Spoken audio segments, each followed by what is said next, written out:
Hello, boys and ghouls, and welcome to Punk Lotto Pod. It's a game where no one wins.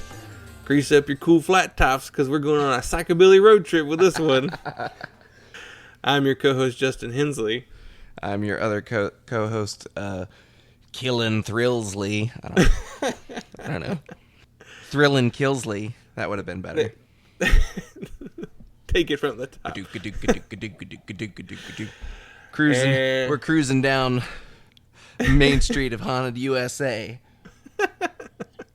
So today we're wrapping up. I'm doing the diners, drive-ins, and dives. Looking for the best death rock, psychobilly, and horror punk records. Cruising in our Dragula. So we gotta get them all in. This is the last Halloween episode. That's true. We kind of wasted a few of them by not making enough jokes. So today we're wrapping up our month focusing on horror punk, psychobilly, death rock, and goth rock. This was a fun idea, but I wonder if next year we should just do like one or two instead of a whole month. Yeah, I think we could probably limit ourselves next time. Or we could do something real crazy and be like, next October, all black metal. Well, I thought about maybe we could do like a March Metal Madness or something. Yeah, that would work. Just a little diversion. I was thinking for the week of Valentine's Day, we could do a My Bloody Valentine's Day episode and just do shoegaze bands. That'd be fun. Just for one episode of the month. Yeah. Stay tuned, folks. We got all sorts of gimmicks coming. Yeah. When are they gonna get to the fireworks factory?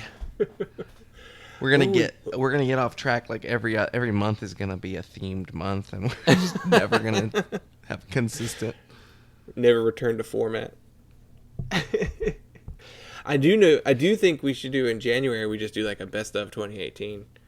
You could do a random 2018 generator. We could. Or we could just talk about like our top 5 each. Well, you could talk about your favorites and then also pick an album and an EP from the year randomly to talk. Yeah. Briefly. That's true. Just to stay on format. Making plans on air. These are ideas. If you don't like them, tell us. Chime in. So. No, don't do that. I don't. Get to the format. So, speaking of format. Huey Lewis. Have you played that clip in an episode yet? No, I have not. I haven't figured out where to use it. Right here. I'm going to keep making the joke, so. We may as well get everybody in on it. Well, yeah, let us know what you think. Do you think this was a good idea? Should we just do 2 weeks next year? Should we keep doing it like this? I don't know. There's plenty to talk about, I guess. There's never-ending supply of music, so who knows? What do you want to hear? What theme months would you do? Yeah. It's hard to even think of any other themes you could do, because music and the holidays don't... We need to do something around Christmas. Like, what Christmas punk are we going to talk about? There's No, that's not even Christmas. Reverend Horton Heat's Three Kings.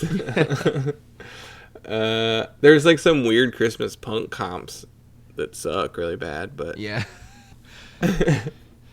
Yeah, we can just talk about our favorite Christmas punk covers. I don't know. Yeah. I feel like that's something we could just like tweet out, like a link to our Christmas punk playlist. Hey, I want to take a quick diversion and look at Rate Your Music and see if I can combine punk with Christmas music and see if we get anything. It's just going to pull up punk music and Christmas music, though, like separately. Oh, that's true. Never mind. I guess I'll edit this part out. What's the Misfits Christmas covers? 2-Inch Winky? 2-Inch Winky, yeah. Yeah. That's the one that we could talk about. There's the Angry Snowmen's, too. That's another one. Well, I guess we should really get on topic then. Yeah. Maybe. Well, let's just dive in. So, the album number we got on the horror punk psychobilly goth rock death rock chart was number 587, and it's Batmobile, and the album is called Bail Was Set at $6 Million.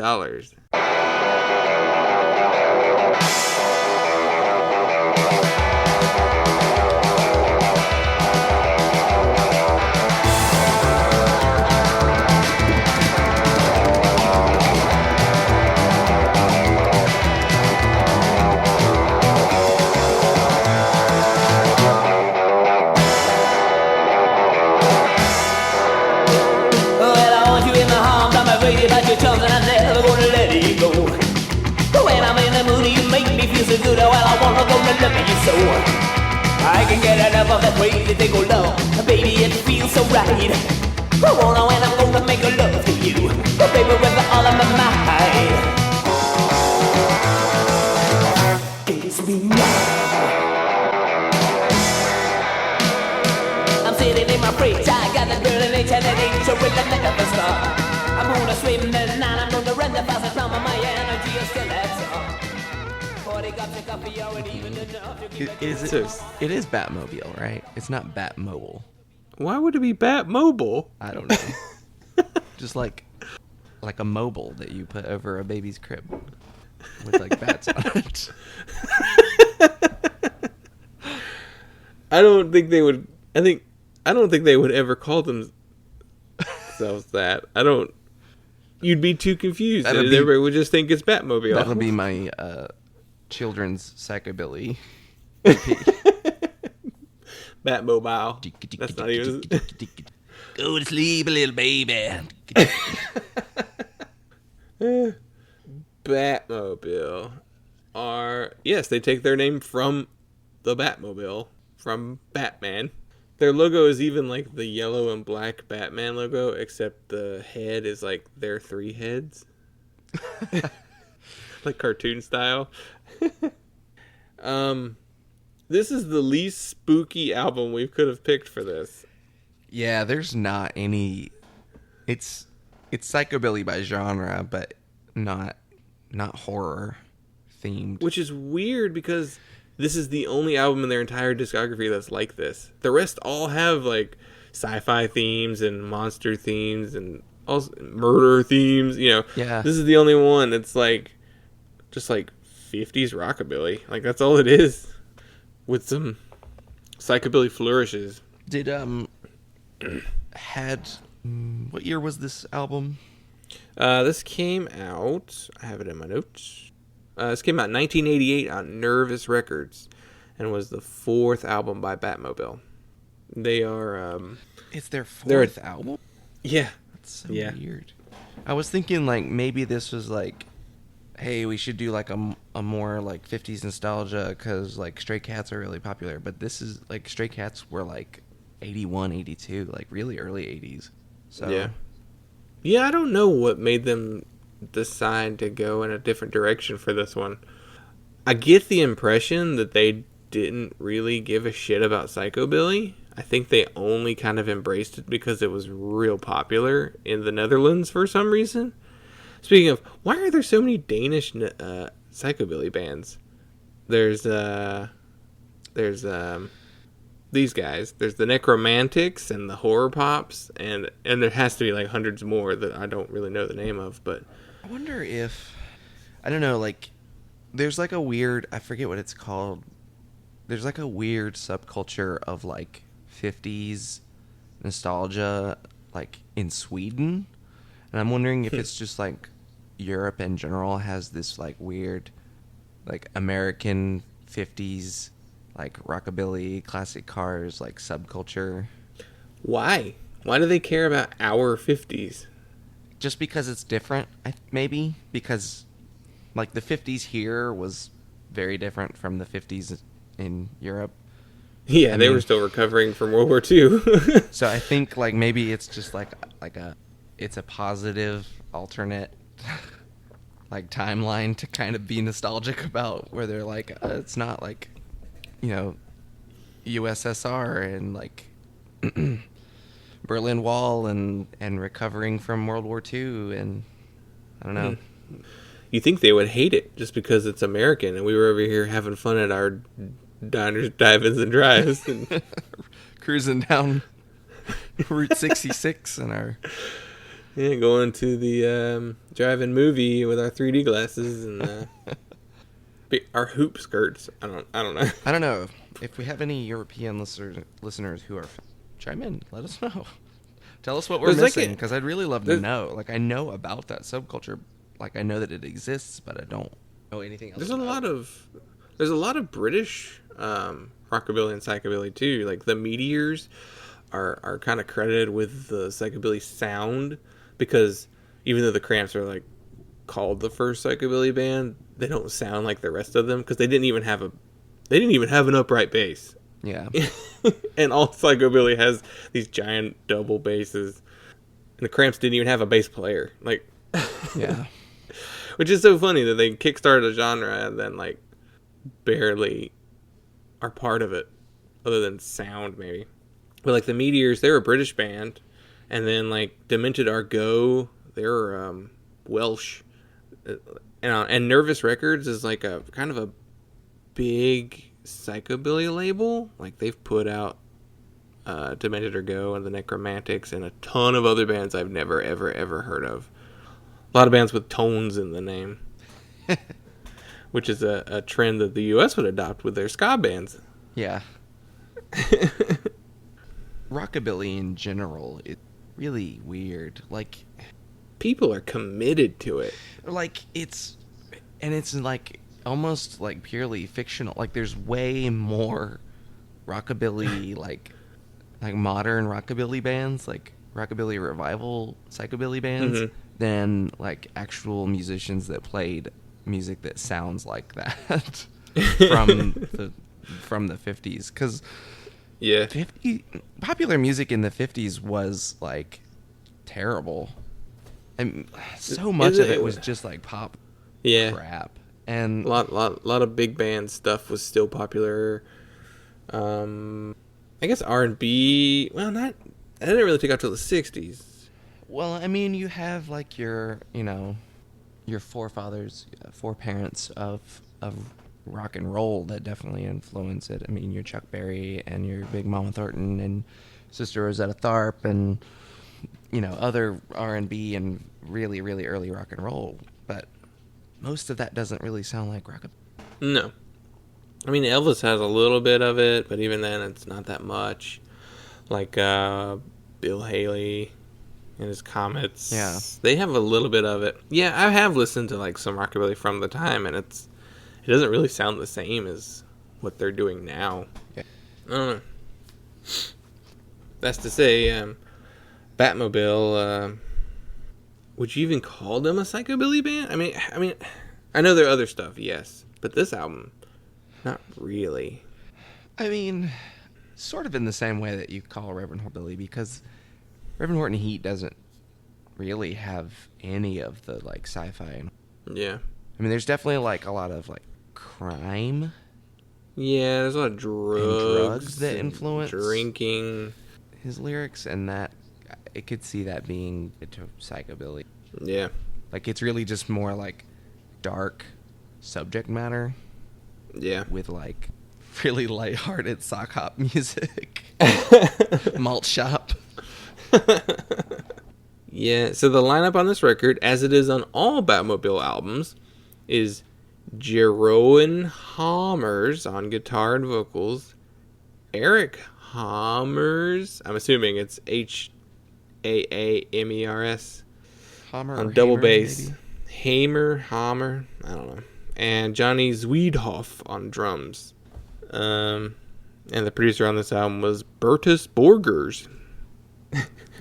I know it's not. You shouldn't laugh at it. Bob's Burgers is the producer on this album. And besides his own albums, this is the only notable album he's produced. Really? He's apparently a musician in his own right. It's weird. So this album came out on Nervous Records, and if you look at like the most popular songs, this album has the most popular Batmobile songs. Like the first track, what is it? Kiss Me or something like that. It's the most listened to song on their Spotify and their Last FM, along with their cover of Ace of Spades, which was at the end of the album.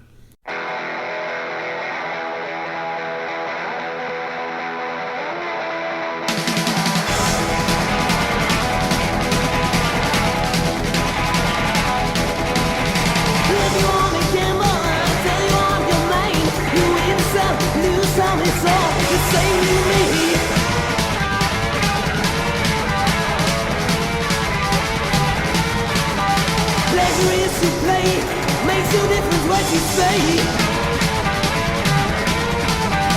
I don't see the green.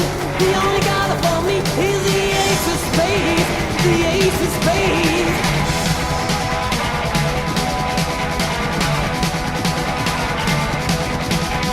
Going for the high one, dancing with the devil, going with the flow. It's all a game to me.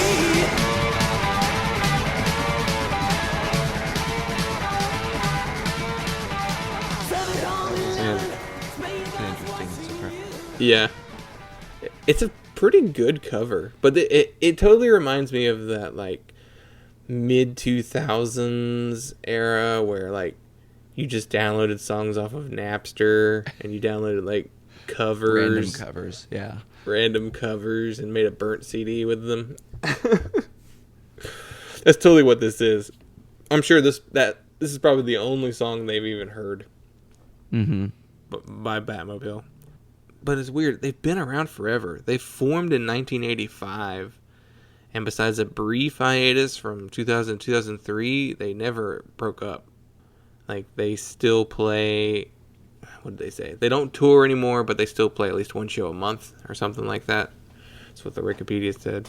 Yeah. Like, Yeah, they certainly stuck around for a long time. They put out... well, it looks like they put out an album last year. Yeah, they did. I sampled a little bit of every single one of them. They sound pretty much the same on every album. So here's my thing with psychobilly, rockabilly type stuff. Everybody really only has one artist that they care for who plays that genre, I feel like, on average. Besides, like, the people who are way into it. Right. You pick your one and then that's it. Yeah. Because usually they have a ton of albums, and, like, for me, my one psychobilly band I actually listen to, which not even really that often, is Reverend Horton Heat. That's my one, too. If I'm feeling, I don't know, sometimes I listen to Southern Culture on the Skids, but they're not even really, like, a straight-up rockabilly band. No. They're weird, like a country funk almost. Like, yeah. I mean, they're listed as psychobilly. I mean, I'm sure other people love, like, Unknown Henson, you know, both North Carolina artists. Yeah. There's just... This is something I kind of liked about this record, is that it doesn't have this problem, but the problem that I have with a lot of psychobilly is it's just really corny. Yeah. And, like, I know it's intentional. Like, I know that the cheese factor is, like, it's just part of the genre. Yeah. But I guess what I enjoyed about this record is that it wasn't, like, nearly as cheesy and over the top. Like, yeah, it felt more more of the time, maybe, than... You know, maybe this was drawing a little more on, like, country and, like early rock and roll, like Buddy Holly, Richie Valens type stuff. They started off as a covers band, and they started off playing, like, Elvis and Chuck Berry covers, and apparently at one point they were playing for some farmers. I'm not sure what that means, if they were playing some festival or something, or a bar, and there just happened to be a bunch of farmers there. And apparently they hated them so much that all they started to do was just to play the songs really fast, like in a punk style, and then it got everybody's attention. So that was how they decided to become, like, a psychobilly band. That's very weird. These farmers didn't like our covers. So it's like they, like, accidentally created psychobilly? Well, they accidentally just started playing psychobilly. I mean, because I read something that said that we didn't set out to be a psychobilly band, but they came and found us, is basically how he worded it. So it sounds like they had no interest in the genre. And they even said they, like, thought most of the rockabilly bands in the Netherlands around that time were really annoying. It's weird. It's almost like they didn't want to do it, but they wound up doing it for 30 years. Right. Like, they really stuck with it. Yeah, I mean... So, did they come around to it, or, like, that's so weird. I can't imagine doing something for that long that you don't like. I guess. Maybe they just wound up having fun with it. But like I said, they didn't intend for that to be what they started the band as. They just wanted to be like a cover band. I don't know. It's weird. I was looking at like pictures of the band. Yeah, it's kind of funny because like sticking with this, not really fitting in with the genre. Like if you look at pictures of them, there's only a couple where they've got like the flat tops and the '50s hair bouffants or whatever, Pompadours, coiffed hairs. There's only a few of those, and then when you look at other pictures, they're dressed like they would have like country western type wear. Like they kind of dress like Reverend Horton Heat in some instances, but then there's like, I don't know if it was like a tour or an album, but they're like dressed like cavemen and with like the weird fur singlet, like, I don't know, like Barney Rubble type shit. I don't know. The only like consistent thing is the upright bass in the band. It's like black and white striped like a zebra, and has a skull for the headstock. Like that's it. That's as far as the only consistent looks go. That's the one. Yeah, I don't know. They're weird because they don't go all in like the Necromantics, you know. They're not covered in tattoos as far as I can tell from those pictures. Yeah. Spider webs and coffins and yeah. I don't know. It would be funny if they didn't like it. And they're just like, it's a living. Yeah, we'll just stick with it. So the album has a 3.34 on Rate Your Music, which is pretty good. It kind of puts them in the middle, like this album in the middle of their discography as far as ratings goes. But it's, like I said, it's the most reviewed album they have on Rate Your Music. Like, it's interesting. I'm assuming Nervous Records was a bigger deal because every other album they released was on their own label, Count Warlock Records. So I'm guessing Nervous gave them an audience that they didn't normally have. That rating is about right. Yeah. I'd put it in like 3.25 range. Yeah, I'd say that's what I would give it to. I originally wrote down 3.5, but I'd say 3.25 is probably a little more. Like it doesn't stick with you. No. It's fun to listen to. It's technically proficient, but like even still, like it's not a very long album, but it felt long. Mm-hmm. Like I was kind of ready for it to be over when it was over. Yeah. So. Yeah, it's it just sounds kind of like a forgettable Reverend Horton Heat. Like no crazy guitars really.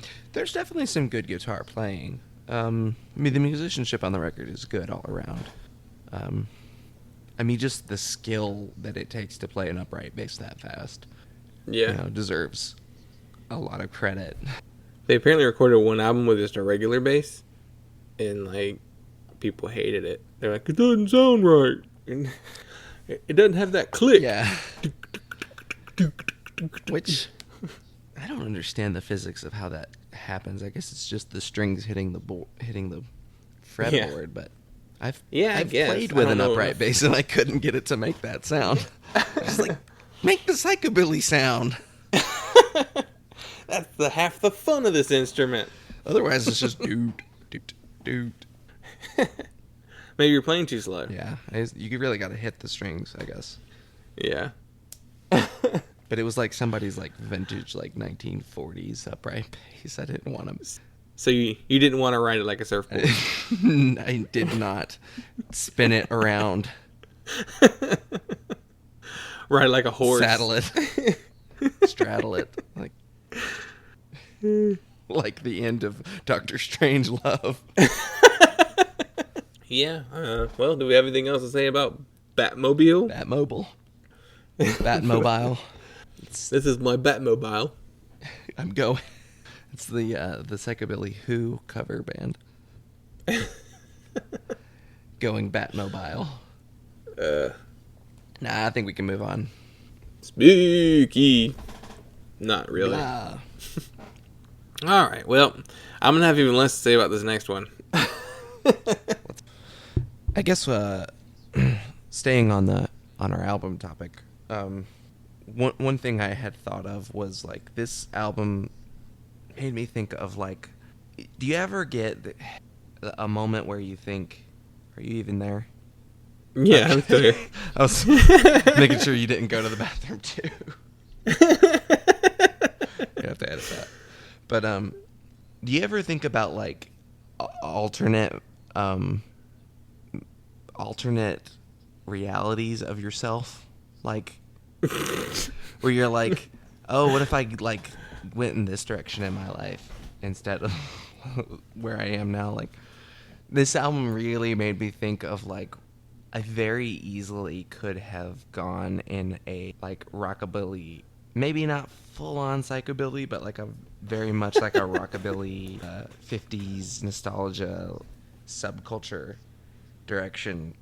Like, Yeah, there was like know. there's like a turning point somewhere in like college where where I could have been like pomading my hair up every day and just like wearing leather jackets and Well, I guess there's gone in full 50s. And hardcore had a weird period like that, right? Like a lot of hardcore bands were like doing greasing up their hair and like wearing just like plain white t-shirts. And, I mean, it's still definitely there. yeah, especially on like the gothier side. There's lots of like pompadours still over there. I guess that's Morrissey influence, but Yeah. yeah, I don't know that though that does remind me of that Hard Times article where it was like child of psychobilly couple is wondering what the fuck is going on or something. Well, because like Katie was like really into vintage period of time too, like, and very much like a fish. So if she had stuck with that, it really would have pulled me in that direction. Well, y'all were listening to a lot of Gaslight Anthem too. Yeah. So that helped. you gas heads. Yeah, I mean, I don't know. I guess everybody has weird little phases they go through, and I don't know. I don't think I've ever had like a fashion phase though, like where I dressed a certain way. Yeah, I mean, I definitely take like even still little cues from 50s, 60s, 70s in terms of like clothes that I wear. I mean, I get excited whenever I find vintage shirts at Goodwill, So I have a couple of like Western style shirts. Yeah. So I mean, I guess that John Reese does that kind of stuff too, though, like Rocket from the Crypt and all that. When he's not doing Hawaiian shirts. yeah. That's the direction I'm never going in. Hawaiian? No. Yeah. It's not a good look for anybody. I wear a lot of flannel. I guess that's just being a child of the 90s, though. Yeah. I mean, and everyone's into flannel. Yeah. It's all purpose. Yeah. It matches everything. Yep. But yeah, we can... alternate reality, Psychobilly Dylan. Yeah. With his cool flat top. Yeah, let's hop over to our EP. It's you want to announce? You can take this one. Mm-hmm. So we drew from our EPs, drew number 150, and it's the what would you classify them as? Like a new wave goth rock revival? Yeah, I guess they're called death rock sometimes. I don't really hear that at all, though. A little bit. There's definitely an influence. It's kind of all swirled. Yeah. But we got Pleasure Leftists and their self-titled EP, Pleasure Leftists, not to be confused with their other self-titled EP, Pleasure Leftists.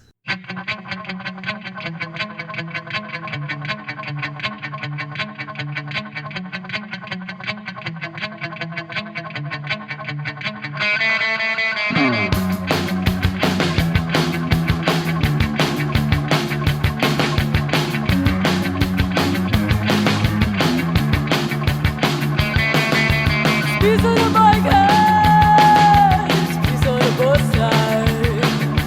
Don't do my head, man.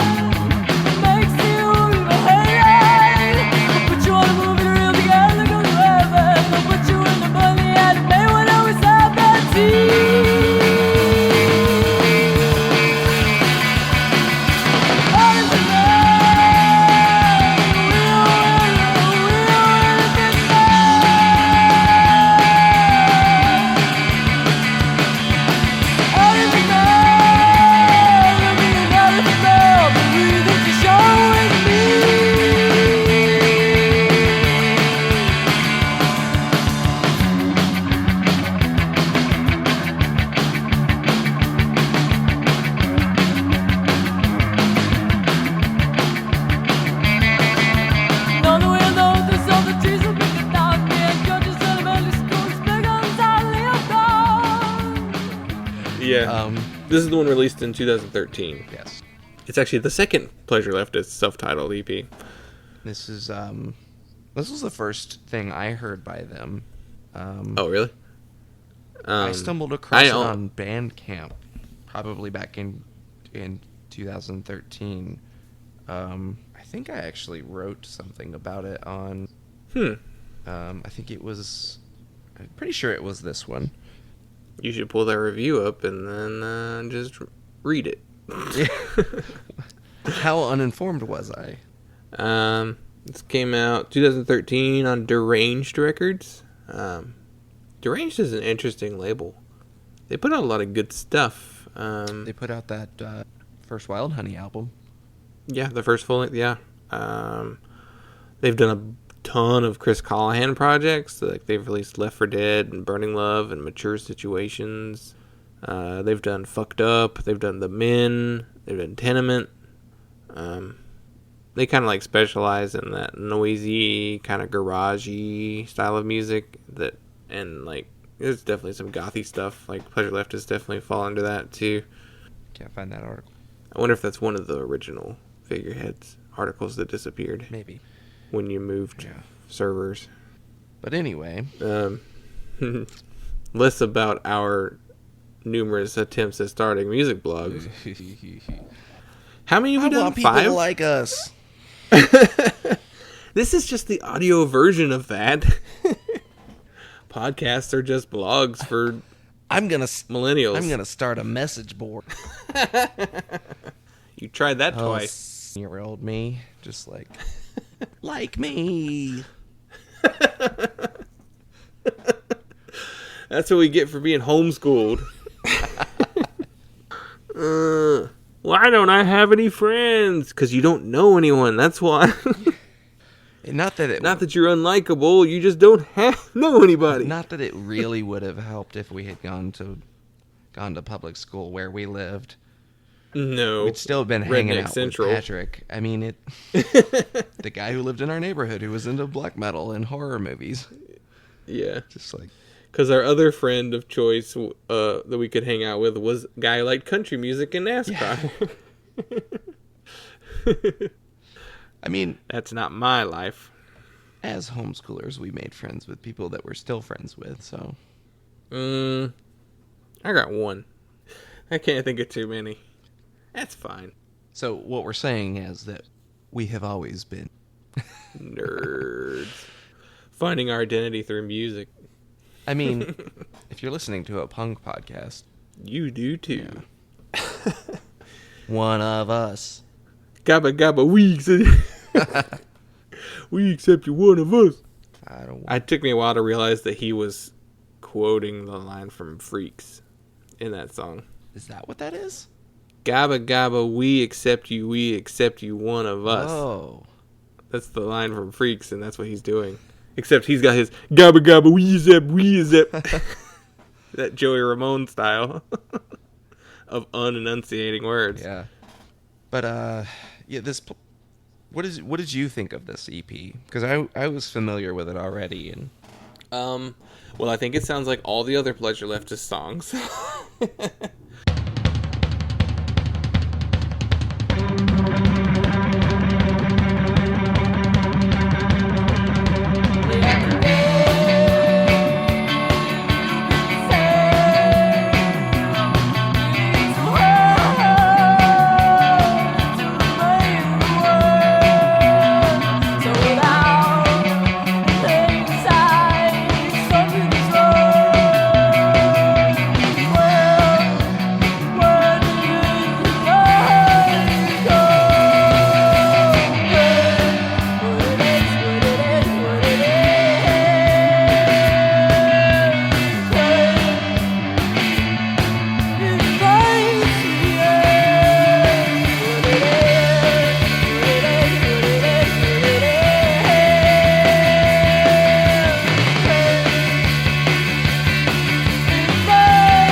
not saying that's a bad thing. I do enjoy their sound, but I do have a hard time differentiating some of their songs. But I liked it. They do kind of have some songs that kind of blur together into like a new wave bass with a banshee wailing over top of it. Yeah. Let's look at the lineup on this album.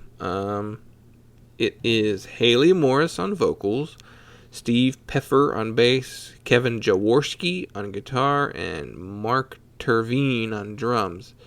And Peffer and Jaworski were at Nine Shocks Terror, who I assume was a big deal, but I've never listened to them. They were also in the Homo Stupids, who, if you know your Clock Cleaner discography, I believe they did a split with Homo Stupids. I interpreted that name in a different way. What did you interpret it as? I was like, that's problematic, but then I realized it's Homo sapiens, not... Oh, yeah. I was like, wow. I don't want to talk about this band anymore. But no, that makes more sense. Yeah, that's what I assumed it was. You never know. They were a noise rock band. They could mean both. I don't know. They say they're inspired by Killing Joke and Modern English. Pleasure Leftists? Yeah. Isn't that Stop the World and Melt With You? That's Modern English, right? Yeah. They don't really sound anything like that. But they do sound like a flock of seagulls. Mainly in the guitar playing. Yeah. And side note, everybody just thinks the Flock of Seagulls is just this one-hit wonder band. That very first album they released is actually very good. It has Iran on it, and they didn't have any huge hits after that, and I think that's why everybody wrote them off. But there's some good stuff on that album. Flock of Seagulls are good. Yeah, they're fun. I think everybody got wrapped up in the hairdos. I think that's what it was. But everybody had the 80s. It was new wave. Yeah. So, it looks like... So the vocalist, Haley, she had a radio show? Yeah, and it was called Pleasure Leftists. Interesting. And they heard her on that show, and they asked her to join, or to try out for the band. Like, she wasn't a musician. Like, she hadn't done anything else. So they heard her speaking voice? Yeah, and they said she used to do, like, weird voices on the show. Huh. So I'm assuming they were like, let's see if she can sing. Yeah. It's weird. I want to find that radio show and see what it was that, like, made them be like, let's get her to sing in our band. That's interesting. Because was she doing, like, a... I don't know, like a horror-themed show or something? Like, is she doing, like, a Svengoolie... like really gimmicky thing, or I don't know. Elvira? I don't know. I have no clue. It's just weird to be. Yeah, they say she's got like a Susie and the Banshees type vocal style, and I hear that. Definitely. I also hear a little Blondie. And maybe a little Patti Smith. Maybe if like you smashed Patti Smith and Blondie's voices together. She's got like Patti Smith's like tone, and then like Debbie Harry's like vocal styles. I don't know. Yeah, I could be way off. That could just be perfectly describing Susie Sue. Kind of is actually. I was gonna say like Susie was the first comparison that I made vocally. And musically that compares sort of carries over, though Susie could be a little, I don't know, their music could kind of be all over the place from what I've heard because I've heard stuff that's almost like industrial and like the 80s stuff, like the Batman Forever soundtrack. Remember when we tried to convince our bandmates to cover that entire soundtrack? Remember when we tried to convince our bandmates to tour and do things that bands are supposed to do, like play shows out of town? Salty. They're not listening, we know.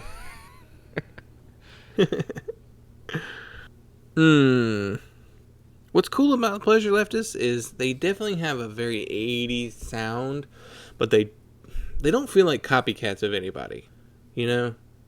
Like, they just Yeah, if we sound like we're grasping for comparisons to make, it's because Pleasure Leftists really do have something unique about them. Yeah. You can see the influences, but there's nothing that they don't fit in a box. No, you really can't pigeonhole them. Yeah, there's it's weird. Like I kept reading, like I was trying to read a lot of information about the band, and every single article I read had the exact same information in them. Like nothing was unique. Even like the reviews didn't have much to say. I don't know, like they seemed hard to narrow down. But I saw this line in a couple different places. It says, on first listen, it seems easy to compare that sound to that of bands like Mass Hysteria and Terrible Feelings. Who are Mass Hysteria and Terrible Feelings? Yeah, those are more obscure bands than Pleasure Leftists. I don't feel Why would you pick an even lesser known band to compare them to? Maybe that was just written in like somebody that was in there. I mean, that's music. I don't know either one of those. That's music journalism. I don't have any actual opinions on this, so I'll just copy the press release. Maybe throw in like the one band that I thought of when. Yeah, I saw a Joy Division comparison. Yeah. I was like, kind of. Yeah. They're much faster than Joy Division. There. Maybe a little bit in the bass playing. Yeah, I mean, yeah. Music journalism's weird, especially right now. Condemning Kanye and then turning around and saying, "But then there's new Kanye." Yeah. Did you hear that new Kanye? No. You just told me last week how awful he was. I'm not gonna listen to new Kanye because he's a pile of crap now. He's just a Trump apologist. Why would I listen to it? And then like that Pine Grove situation where that huge piece about whoever wrote that, I'm just gonna go out on a limb and say should never be paid to write or be published again, because that steaming pile of crap was just, oh my gosh, I can't believe anyone would publish that glowing apology. Yeah. For a band we don't need. We don't need Pine Grove back. They're not that important. Though that writer made it sound like they were the most important fucking band of this generation by comparing them to this Black Flag and the Minutemen. This band could be your life. I don't really want it to be. The Pine Grove Square tattoo is as synonymous as the Black Flag bars. I'm like, I didn't know anyone got Pine Grove Square tattoos because it's just a stupid square. It's nothing. And then at the end, it turned into this huge PR piece for the new album. It was like, But then I saw other places that then like posted links to the stream of the new album, like the people not non-Pitchfork sort plays art, and I was like, why are you sharing this trash? Yeah, there's no ethics. It's all about ethics in music journalism. Musicgate. Except like waiting for we're it. actually on the right side. It's like we're actually condemning, a lack of ethics in music journalism. This is the only true journalism. What, our show? I don't like that one. It sounds like Halloween music. It's scurry. Well, what else can you say? No, really. What else can you say? The album has a 3.32. It's the highest rated Pleasure Leftists release on Rate Your Music, which is interesting because I would assume that the full-length album would have got that. Just because it's the full length and more people have heard it. From what I remember, I enjoyed this EP more than the full length record. I did listen to that album, Woods of Heaven. Yeah. A couple times. Yeah, I did too. That year it came out, I listened to it a lot. I don't know, I do this thing where I focus on new releases that have come out in a year. I listen to those heavily. And then when the year is over, I stop listening to them altogether. Mm-hmm. And I'm like, on to the next year's music. And then I never go back, really. Even though I wind up liking something. I was just like, well, I'll follow you on Bandcamp and Spotify just so I know when you put up new music. So I can listen to it on my next year's. I don't know. My obsession with creating music lists has turned into a year-long thing. Where I spend the entire year just listening to music with the hopes of, where is this going to place on my end of the year list? Yeah. I start that in January. Yeah. I wish there were more to say about this band and this EP, but they're, not super active. Yeah. I mean, they've been around since 2010, but it looks like they play shows from time to time. They posted something on their Instagram. I guess they were a little more active than I thought. Yeah. I don't know that I've ever seen them on a tour or anywhere down here, which is strange because they're only in Cleveland. It's not the furthest away, to the southeast, but I don't know. People hate the southeast, so. Yeah. I'd give the album a 3.75. Yeah, that seems about right to me. It's really enjoyable. I have a hard time when I stop listening to it, like, remembering any of the tunes, though. Which is kind of the same problem that Batmobile has. This EP has... I really like that song, Not Over. I think it has a really catchy hook. I think that song probably is the one song that sticks with me the most. Like, that tune will come. I want to give it a higher rating. I think 3.75 is probably fair, but there's something about their sound that I really enjoy. Yeah. If I was rating on sound alone, I'd give it like a 4.25, probably. So maybe 4. I'll be a little more generous. Yeah. Well, I guess that's the end of Halloween month. Yeah. And Scary Music Month. Now you may be saying, wait a minute, there's still one more week in October. And the last one would come up on October 31st. Is anyone begging for more? I don't know. Halloween episodes. Actually, by the time we're recording this, the first one still hasn't gone up yet, so this may have been a waste of time, but learning as you go. So we're not going to do any more of these for the month of October, but we are going to do something special for next week. If you're into punk, you're probably pretty aware of the fact that, let's see, this episode goes up on the 24th. So this coming weekend is The Fest in Gainesville, Florida. Yeah. Which is a pretty big deal, usually. Maybe not so much this year, but in general, The Fest is a big deal, especially for punk. I'd say it and Riot Fest are probably the two.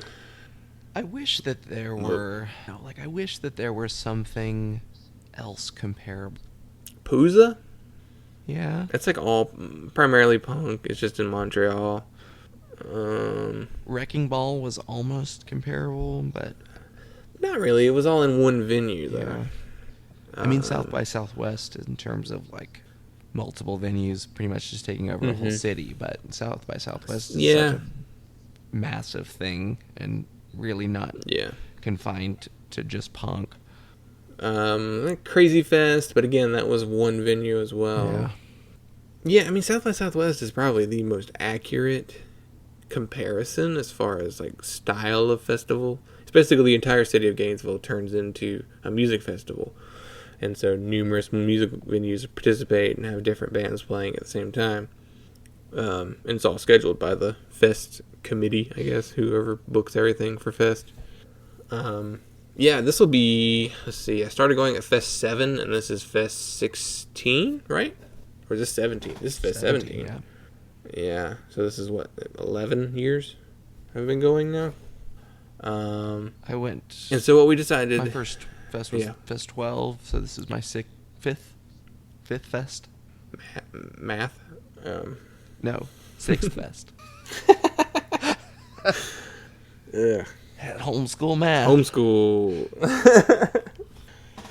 So what we thought we would do is we would get our have our first guests on, I guess. Maybe our friends, maybe our only guests. Yeah, maybe. Our friends Corey and Lauren. I don't want to blow up their spot. So from Canada, we'll say that. I don't know how private they want to be about that From stuff. somewhere in Canada. You don't know them. They're from Canada. We've known them for quite a few years now, and we Best friends. Fest friends. We met them at Fest. We see them at Fest. We haven't seen them any other time. Yeah. But we decided to have them on the show next week, and we're going to do two things. One, we'll probably just talk about our Fest weekend in general, like what we saw, what we liked, what we didn't like, and it'll just be a fun recap of the weekend. Yeah. And then we're going to try and play a version of the show. We don't have the logistics completely set up yet. So we're basically going to take whenever there's a time in the weekend where we're all have free spots in our Fest schedules, we'll pick a venue at random and go to that venue and see whoever's playing there. And then we'll talk about, who it is. We don't know for sure what we're going to do there yet, but once we get down there, we'll compare schedules. And Yeah. I have a feeling, just looking at the Fest schedule so far and just the lineup this year, it shouldn't be too hard to find a block of time where we can do this. Yeah. Shouldn't be too hard to find a block of time where we can do this. Had to recut that because the cat decided to bonk the mic stand. It's the lineup this year just doesn't look super awesome. Just disappointing. So much, in fact, that our other friends who normally come with us aren't actually going this year. So this will be a new experience for us. The Hensley brothers are flying solo. But we'll talk more about it on the next episode and recap the Fest. And we can go ahead and we'll tell you what to plan for the next episode after that. Yeah. Back on format. Back on format, no gimmick month. Though I was really trying to think of Thanksgiving themed punk records, and what do you get? That one Propaganda song? Isn't that or the Broadway's song? So yeah, we're back on format. And so the year we wound up with in our handy dandy number generator was 1979. We're back in the 70s. Back to the 70s. Back to the first decade of punk. Mm-hmm. And so I pulled album number 61, and the band is called Punishment of Luxury, and the album is called Laughing Academy. I don't know. It's number 61. How have I never heard of this band? And they're still so highly rated. They're like an art punk pre-new wave band. I guess we'll find out if it's going to be actually good or not. And do you need the number? Okay. So for the EP, we drew number 55. And our EP is Lunch with the Addicts by the Addicts. So, so a bunch of droogs. So pretty much just an all British punk episode. Yeah. It's weird how that worked out. But I guess in 79 it kind of makes sense. US punk hadn't really taken off yet. I don't know. Yeah, it sort of had, but not a lot of great bands. Just a lot of small-time bands. And maybe a lot of early hardcore bands were starting to form, but hadn't put anything out yet. Yeah. Well, cool. So yeah, next week will be Fest, and then the week after we'll be doing those albums. So if you want to follow us on social media, we're on Instagram and Twitter at PunkLottoPod, and we'll probably be tagging a lot of stuff at Fest. Yeah, I think we'll step up our Instagram game a little bit for that weekend at least. Yeah. Maybe not tweeting so much, but yeah, Instagram, we'll probably post lots of pictures of like who we're seeing and that weekend. Yeah, if you want to email us, we're punklautopod@gmail.com. Our website is punklautopod.simplecast.fm. Please rate, review, and subscribe. We still don't have any ratings on iTunes. It would help for people to find the show if you guys like rate it. And we're available on Stitcher, Spotify, Google Play. Though I assume we're on Google Play. I've never been able to get on Google Play to find out if they're actually posting there or not. I don't know how to find podcasts on Google. I've tried and I can't find anything. I don't know. It's weird. If you use them, let us know if they work. We've had one download from Stitcher, so Hey. I'm pretty sure everybody just uses iTunes and Spotify. Or just through the website. Yeah. Yeah. Well, I guess that wraps it up for this episode. Yeah.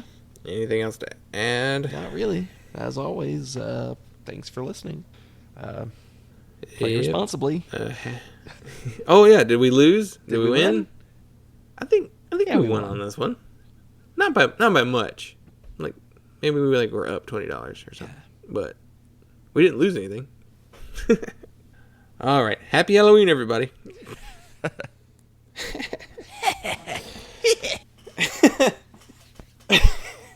guess we'll go out on that. Hold it, son. Wouldn't you rather have an exciting action figure? Ah, but only Batman fits in my Batmobile. Are you nuts? The thing fits in there perfectly. Look, he's fitting right now. Stan Lee came back. Stan Lee never left, and I'm starting to think that his mind is no longer in mint condition. Ah, you broke my Batmobile. Broke or made it better?